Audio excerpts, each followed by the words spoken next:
Hello and welcome to the Hey Boomer Show. My name is Wendy Green and I am your host for Hey Boomer. And Hey Boomer is a show for those of us who believe that we are never too old to set another goal or dream a new dream. I am on a mission to inspire and support adults into the second act of life. Together we are learning and sharing stories, finding new beginnings, and confronting endings and transitions. We are evolving, not retiring, and we are defining what this next stage of our lives will look like. Today's story is about my experience of becoming the first girl page in the United States, but I served in the Florida State Senate because Washington, D.C. would not allow girl pages. This is a story of a triumph and resilience and courage and overcoming some obstacles that presented quite a challenge. So I am excited to share this story with you today, and I hope that you all find it useful and meaningful. I wanted to thank the people that walked with me yesterday for the Grandma Gatewood hike in support of Prime Time for Women. We walked at Table Rock State Park on Carrick Creek Trail, and there was David and Gail and Doris and Kathy and Tiffany and myself, and it was an absolutely gorgeous fall day, wonderful day to hike and to enjoy that. So thank you all for joining me for that walk. All right, so I always start with a bio. So let's start with a bio. Just a little bit about myself. So now, obviously, I am the host of Hey Boomer. But before that, back in the day when I went back to school as a single parent and graduated with a computer science degree from the University of North Carolina at Asheville. I started in computer programming, which was not my first love for sure, but it was certainly a way to support the kids. But from there, I transitioned into customer support and training, technical training with Digital Equipment Corporation. And it was at Digital that I was able to create the U.S. Expertise Center, which was really a highlight of my career because I got to travel all over the world with that. So that was pretty exciting. As Digital started downsizing, I ended up moving to Maryland to work for a company there. And in 2001, I got a certificate from Georgetown in change leadership. And then in 2013, I became certified as a life coach. So that has moved me out of the technical field and more into the coaching kinds of fields. I also served as president of the Reedy River Rotary Club for 2 terms here in Greenville, South Carolina. I have 2 loving, responsible children and 4 beautiful grandchildren. And as part of Hey Boomer, I also offer a 6-week What's Next group coaching program to help people find the vision for their life. So I wanted to start the story. Some people, turns out, don't really even know what a page is. So a page is someone who serves in the Senate or the Congress, and they serve for their senator or for a group of senators, and they deliver documents, and they sometimes answer phone calls. They do whatever is necessary to set up the Senate and get it ready for its meetings, or the House of Representatives. They are really errand runners more than anything else. But it's a time for high school students to get an opportunity to experience what it is in government that kind of makes it run, and how you speak to and listen to the makings of laws. So it's an interesting experience. And I first found out about being a page when I was about, I want to say 13 or 14 years old. My father had his own advertising and public relations firm, and he represented a lot of statewide offices, but he also knew several of our congressmen that were up in Washington. So we were visiting in Washington, and I saw all these kids on the floor, looking very busy. And I thought, that looks cool. I want to do that. And I never realized at the time that the only kids I saw on the floor were boys. There were no girls.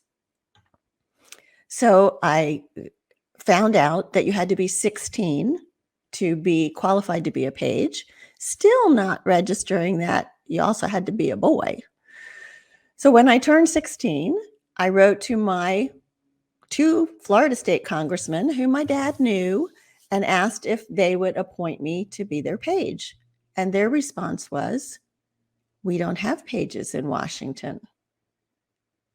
So as I called this this episode, The Reluctant Activist, at that point, at 16, really didn't want to make big waves or, get all kinds of riled up. So I just wanted to be a page. So I said, well, okay, I guess no girls. And my dad, the PR guy that he was, said, "No way. We're going to write a letter to Nixon," who was obviously our president then. So we drafted a letter to Nixon, but that wasn't all we did. All right. So Dad called the Associated Press and United Press International, and we put out a press release, and suddenly there were some stories about Wendy Green writes to Nixon about being a page in Congress. And then Nixon writes back another story, and Nixon writes back and says, "I'm sorry, there is nothing I can do. I have no power over whether Congress allows girls or not."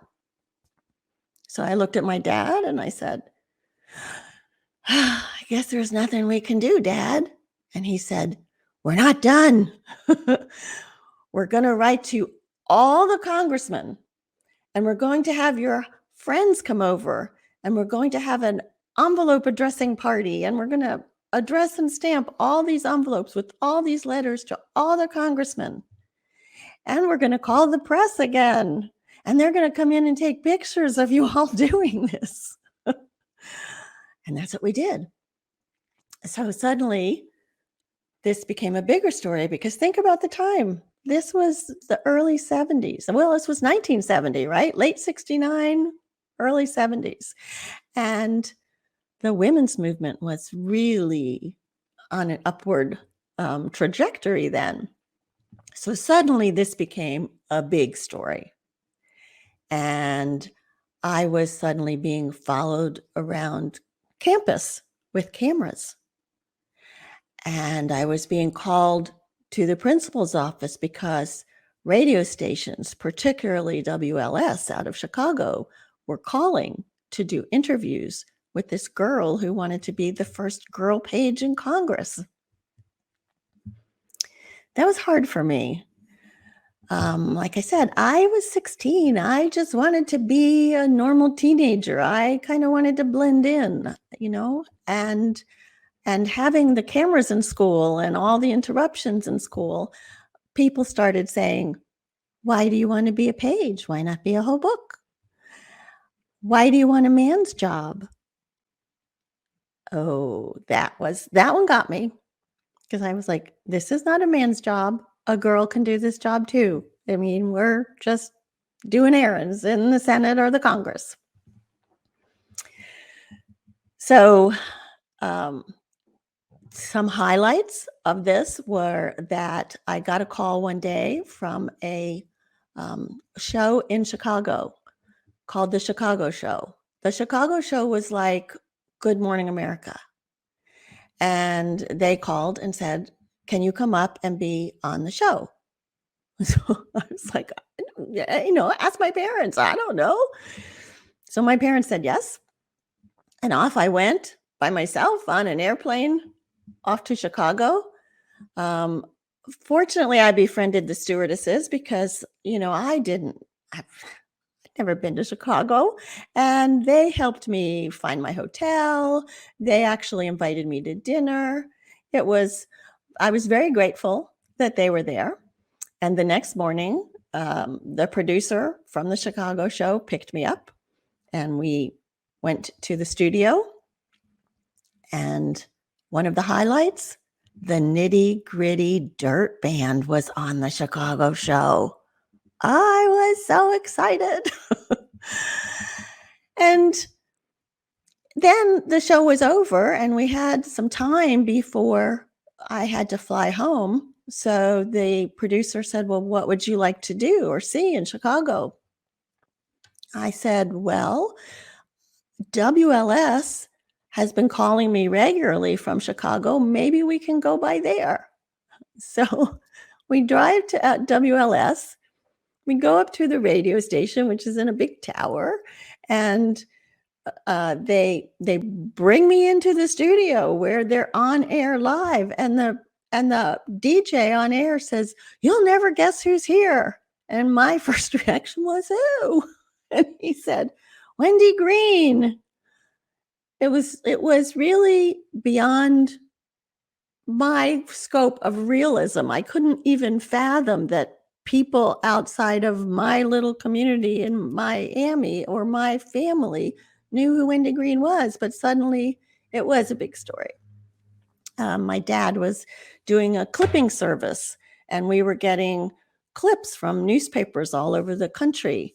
Um, it was also an interesting period of time. There was an article in one of the papers that said, "Women in Congress gave her, Wendy, the most encouragement, along with an 82-year-old representative from New York, whose name was Emanuel Seller, who asked, 'Does she wear a miniskirt, and is she attractive? Then I have no objections.'" That was the time. So I finally got a call one day from Senator Richard Stone, who was our senator in Florida.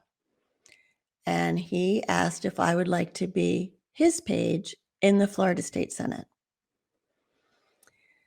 Of course, again, I said, "You have to ask my parents." And they said yes. So let me backtrack just a moment. The reason that was given for no girl pages in Washington was they had no facilities for girls. They couldn't keep girls safe. They had no housing. They had no, special transportation. You couldn't walk back and forth. So that was their reason. In Tallahassee, I have to tell you, they were not ready for girls either. They first put me up in a house with a woman who was just evil. I'm not even sure why she agreed to having me stay there. She never made me feel welcome. She had strict rules about what I could put in the refrigerator and how much and where and just everything. And there were no adults that were watching out for me. I would get to the Senate in the morning. I would do work in the senator's office. My school had sent up my work from school, and so I would do that. They did have a special time and place for me to work quietly on my own to do my schoolwork because there were no other girl pages there. So there were boys. So I was basically on my own. And the sergeant of arms is actually the one who sets up the rules for the pages in the Senate and the Congress. And the sergeant of arms introduced me to his son, who was a couple of years older than me. And we hit it off initially and went out a few times. And I thought, well, nice, good family, right? He's from the sergeant at arms family. That was not true. He was involved in drugs. He was not a nice guy. And the day before I was supposed to come home from my experience in Tallahassee, he decided that was the day he was going to rape me. And that was that was a life-changing experience, as you can imagine. And I felt guilt and shame because he was somebody I knew, right? It's what we call today date rape. And the guilt and shame that goes with that is, well, it must have been my fault. I shouldn't have been there. I must have led him on. I didn't resist hard enough. All of those thoughts and feelings go through your head. And I got back to Florida, back to Miami, to my home. And, it was a celebration. My parents were so proud of me for having served my time as a page in the Florida State Senate. I mean, what a great story it had been. What a great accomplishment that had been. And so there was no way I was going to share what happened to me with my parents and have them, in my mind, be disappointed in me that I had let this happen. I really didn't have anybody to talk to at the time, so it was tough. And then, I went back to my senior year of high school, and I started dating somebody who would become my future husband. And he asked me one day if I was still a virgin. And I said, no. And I still didn't have the words, didn't have the voice to explain what happened. And so he got angry and he stormed out of the house. And then he came back later and he forgave me. And so even though I went off to college for a year, I still felt like I had this huge scarlet letter that I was damaged goods. And he forgave me. He was willing to accept me. So at 19, we got married. And we had 2 beautiful children, for which I am eternally grateful. And it took me a while to realize the impact that all of this had on me, and that I have a voice. I was divorced from him at 28 because he was very controlling, very jealous, and I was not going to have my daughter believe that that was okay. And I had started to get involved in the women's movement. I wanted to go back and finish school. I was starting to become who I needed to be, which was very powerful for me. And once I went back to school, I became more of an activist. That was when I said, okay, I am ready for the women's movement. I am ready to get involved in the Roe v. Wade movement. And I am ready to say, we as women have strength and courage, and we have the rights over our own bodies. We have the right to do the work that we are talented and able to do. We are strong individuals.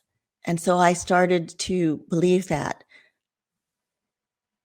I still had not shared this story publicly ever, actually, until today. But once I got to Greenville, I started to realize the impact of what happened in Tallahassee had on my life and some of the choices I had made. So I actually went to the Julie Valentine Center here in Greenville, which is like a rape crisis counseling center. And at first I very reluctantly went because I was still of that mindset that this was not a rape that, a stranger that grabbed me into the alley and beat me up. This was somebody that I knew. And even though I said no, I didn't want it, I was forcibly forced into it. I still didn't feel like I was I was entitled to call it rape. And working with the Julie Valentine Center, I realized I was entitled. And again, I found more of my voice. So why am I telling you this story today? I feel like it's an important story to tell.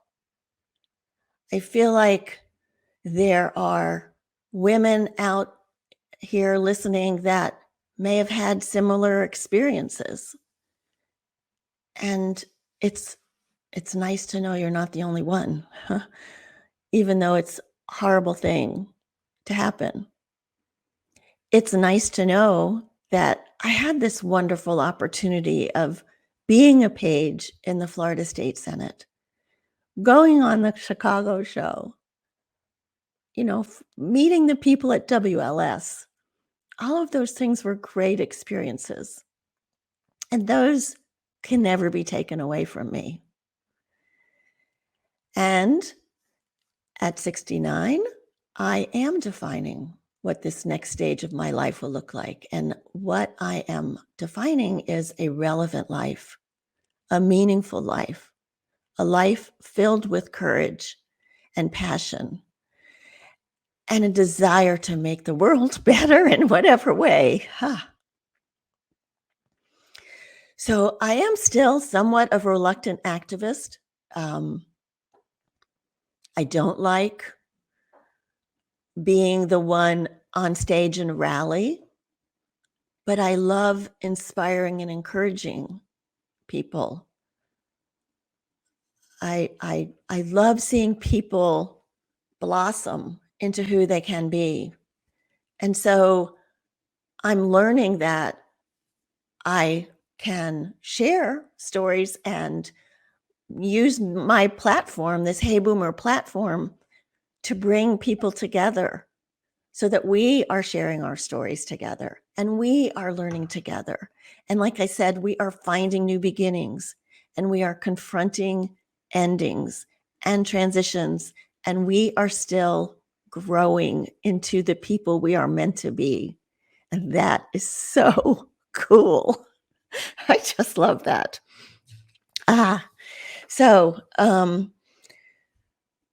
this is also about the messages we tell ourselves, right? So as I said in the beginning, the rape was, the message I was telling myself was, it's probably my fault. I'm so embarrassed. I have this scarlet letter on myself. Nobody's going to accept me. I'm damaged goods, right?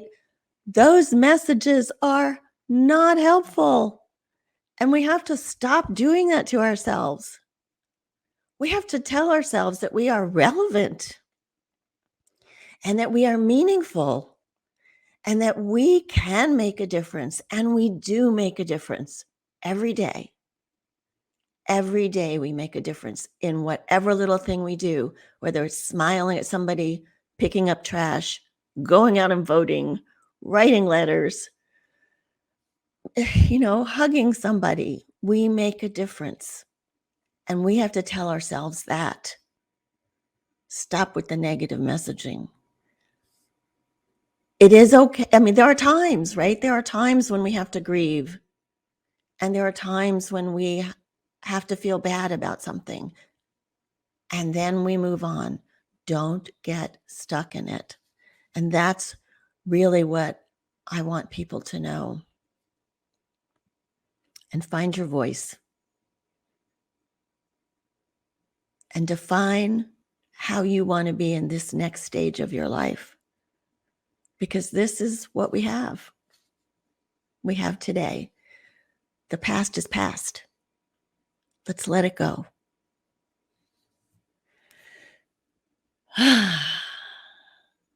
So maybe my story touched somebody to help them feel empowered, or maybe it touched somebody to say, you are not alone, or maybe somebody else is feeling inspired now to do something, to make a difference.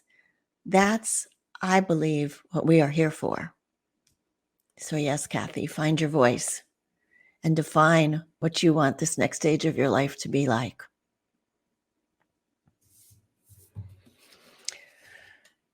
And that is my story. One more thing. It took 2 years before Washington, D.C. had girl pages. And another year after that they were in the Senate. Another year after that, before they had a girl page in the House of Representatives. So there we go. Okay, so if you want to talk to me about any of the coaching that I do, set up a time on my Calendly link at calendly.com/heyboomer/20min. If you'd like to email me, you can email me at wendy@heyboomer.biz. And if you'd like to share what we're doing on Hey Boomer and have people subscribe to get our newsletter, they can do that at bit.ly/heyboomer-subscribe. I hope you will share. Next Monday, you're going to hear from two Margarets, Margaret Caterasano and Margaret Oakes. They're both professors at Furman University. And during the pandemic, Margaret Caterasano started writing plays. And then she won the opportunity to produce one of her plays off Broadway at the She New York 2022 Summer Festival. How Margaret Oakes got involved is the other part of the story. Thank you for all these beautiful comments that came in during this episode. And I appreciate all of you. And I hope that you will continue to believe that we can live with relevance, live with courage, and live with passion, and that we are never too old to set another goal or dream a new dream. My name is Wendy Green, and this has been Hey Boomer.